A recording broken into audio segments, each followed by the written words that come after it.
کوئی internal politics سے سروکار کبھی نہیں رہا ہے، اب بھی نہیں ہے. میرے لیے تو صرف پاکستان ایک لائلٹی کا فوکس ہے.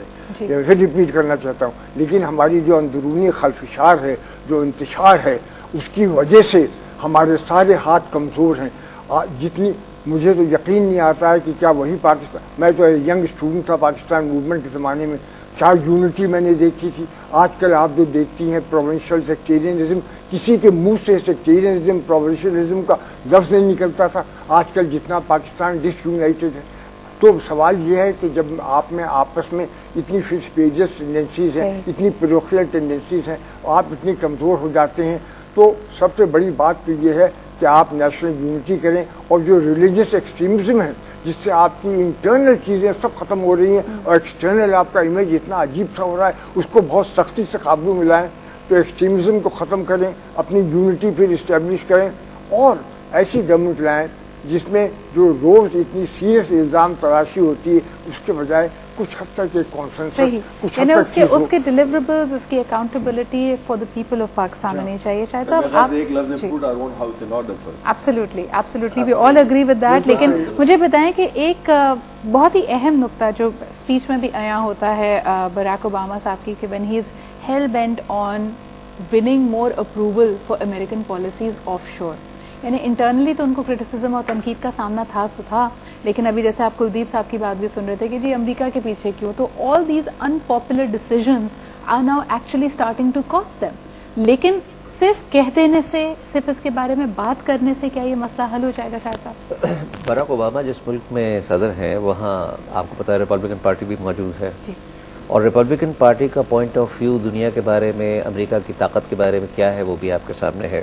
وہ بش صاحب اور ان کے والد بزرگوار کے دور میں آپ کے سامنے آ گیا. Might is right. تو بہت ہی دو مختلف قسم کی سوچ کے لوگ ہیں. ڈیموکریٹس یہ چاہ رہے ہیں کہ کسی طریقے سے ایکسٹریمزم جو امریکن تھنکنگ میں آ گیا ہے، ان کی سوچ میں آ گیا ہے، اس کو بھی کم کیا جائے. لہذا یہ But interestingly, they don't use the word extremism, they call it absolutism. اس کی مجھے تو ایسا لگتا ہے یہ ایک ہی کوائن کے دو حصے، دو رخ ہیں. آپ اس کو کیسے وہ اپنا دل خوش کر لیں اس کو ایبسولوٹزم کہہ کے، لیکن بات وہی ہے کہ وہ انتہا پسندی ہے بالکل بنیادی طور پہ.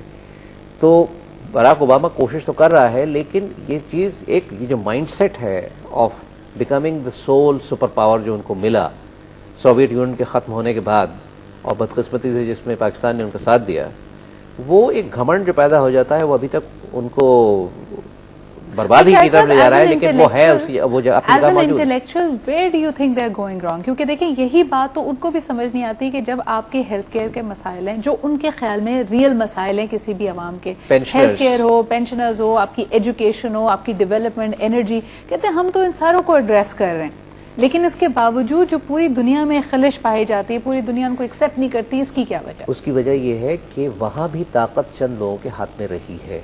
کیونکہ اگر واقعی ریاست اپنی ذمہ داریاں پوری کر رہی ہوتی تو آج آپ کو پینشنرز کا، اولڈ ایج پیپل کا اور ہیلتھ سروسز کا وہ حال نظر نہ آتا جس کے اوپر کتنے پروٹیسٹ امریکہ میں ہو رہے ہیں. صحیح. کیونکہ دیکھیے نا، عام آدمی نے فیصلہ ہی تھوڑی کیا تھا کہ ہم کو ویتنام کی جنگ میں حصہ لینا چاہیے. صحیح. نہ عام آدمی نے یہ کہا تھا کہ آپ کوریا میں جنگ کیجیے جا کے، نہ عام آدمی نے یہ کہا تھا کہ آپ عراق جائیے اور افغانستان جائیے. عام آدمی سے کتنی دفعہ پوچھا گیا تھا اس بارے میں.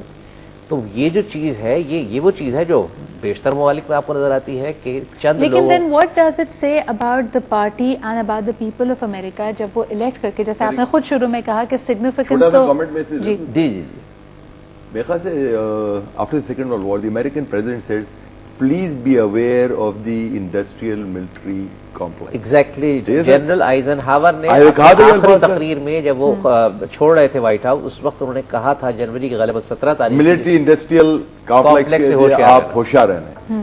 I think right now in last 10 to 15 years they have really taken over, and things that are happening are not essentially in line what you and me are saying. It is in line with the interests of this complex. And you have to see this. Who are the largest weapon exporters in the world today? America.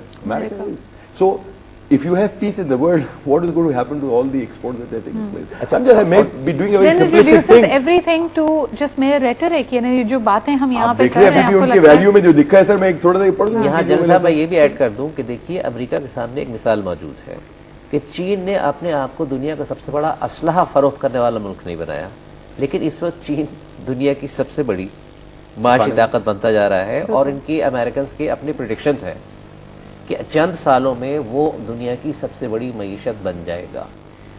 چین نے کتنی دفعہ جنگیں لڑی, انہوں نے اپنے ذرائع کو ضائع نہیں ہونے دیا نا, برباد نہیں ہونے دیا. امریکہ نے یہ کیا ہے. یہ والا پوائنٹ جو تھا ان کی اسپیچ سے یہی ایکسٹریکٹ, وہ کہتے ہیں کہ we will defend our people and uphold our values through strength of arms and rule of law. Maybe strength of arms comes before rule of law.